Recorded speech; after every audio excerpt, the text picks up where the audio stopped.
जिस बख्तियार खिलजी ने नालंदा विश्वविद्यालय को जलाया, जिसने हजारों निर्दोष लोगों का कत्ल किया, उसी खिलजी को एक भारतीय राजा ने ऐसी हार दी कि उसकी पूरी सेना खत्म हो गई। ये कहानी है असम के महान राजा प्रतु की, जिनका नाम इतिहास में बहुत कम सुनाई देता है। साल था 1206।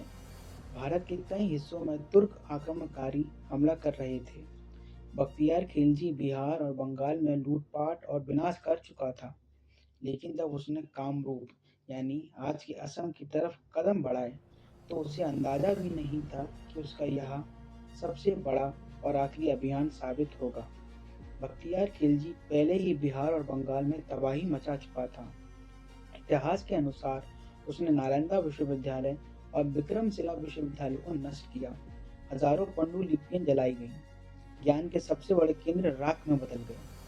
अपनी लगातार जीतों के कारण खिलजी का घमंड बढ़ चुका था। अब उसकी नजर थी कामरूप राज्य पर, जो आज का असम माना जाता है। उस समय कामरूप पर राजा प्रतु का शासन था। वे एक साहसी और रणनीतिक शासक माने जाते थे। कामरूप के लोग अपनी संस्कृति और भूमि की रक्षा के लिए हमेशा तैयार रहते थे। जब खिलजी की सेना असम की ओर बढ़ी, तब स्थानीय जनजातियां कोच, बोड़ो और केवट भी राजा प्रतु के साथ आ गईं। पूरा असम एकजुट हो चुका था। खिलजी लगभग 12,000 घुड़सवारों की सेना लेकर असम पहुंचा, लेकिन असम की पहाड़ियां, जंगल और नदियां उसके लिए जाल बन गईं। राजा प्रथु ने सीधी लड़ाई के बजाय गुर्रिल्ला युद्ध को अपनाया।